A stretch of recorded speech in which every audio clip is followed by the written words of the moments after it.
Hello guys, I'm Ausra and welcome to my podcast Thinking in Sound.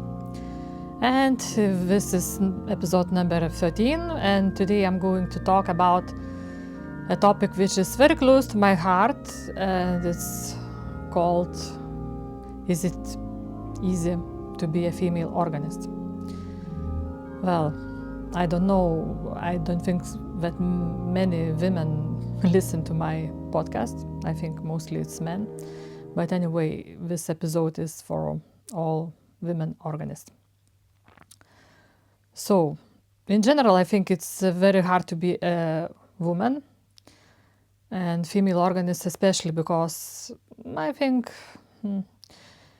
mostly it is considered to be a very manly profession, basically.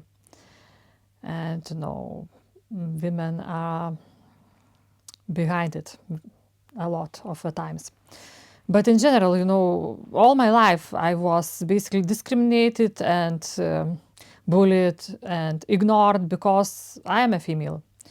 And I could see that while I went to the interview for, let's say, new jobs. And in most of my jobs that I had over the time, I always felt like, being not as good and treated not as good as most of the men.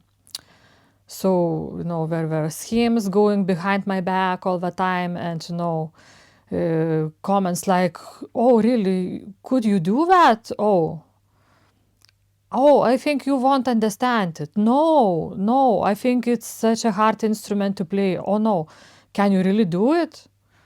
And the funny thing is that I remember one recital that Vidas and I performed at Vilnius Cathedral, and there were no printed out programs. So one of our friends came to our recital, and I remember that I was playing the A minor chorale by César Franck, and Vidas was playing more like soft and lyrical music. And that friend thought, oh, of course, Vidas had played, Frank's chorale A minor. Yeah, wonderful job. And then we said, no, sorry, but no, it was Ausra who played this chorale. So if it's, loud and fast, obviously it's, man playing. If it's soft and quiet and slow, then it's, obviously a woman playing. But it's totally wrong, I think women can do as good job and be as good organist as male are. And,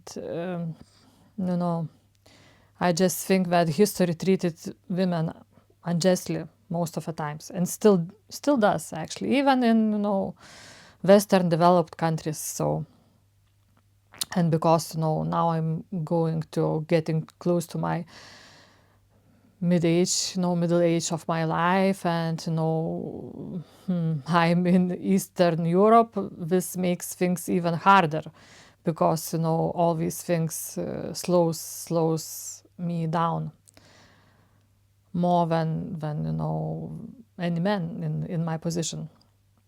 But anyway, so how did I survive in this profession for so many years, and why I'm still playing and loving what I'm doing? Let me talk about it a little bit later. Now I will sip my water.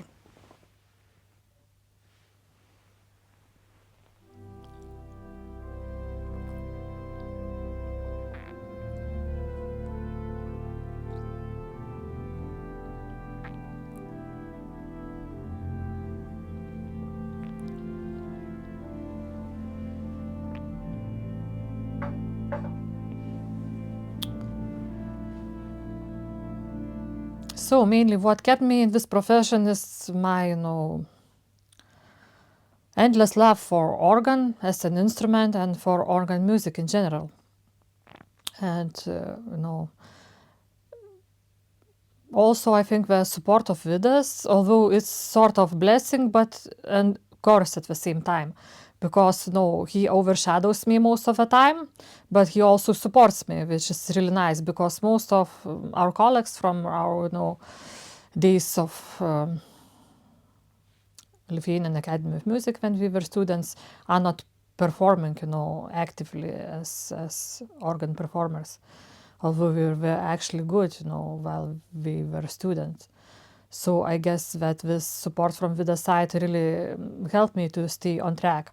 But at the same time, it's difficult because I'm always competing with him, because people always comparing us, and we even don't hesitate to ask, so which one of you is better organist? And I'm thinking it's a nasty way to asking basically. How could you ask wife or husband who of them is actually better? But no, because in order to give a right answer, you need to know all the circumstances, about our life, about our health issues, and our education and all that other stuff.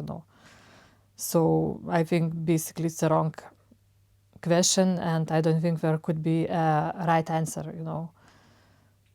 to it.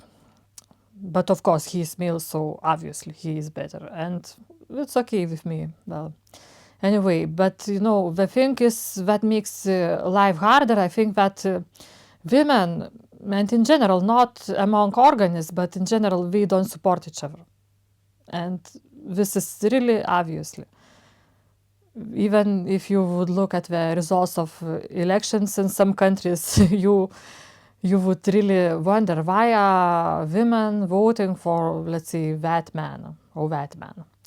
And I cannot find a right answer, but it just shows that probably some of them will never vote for another woman just because she is a woman. And I remember when our former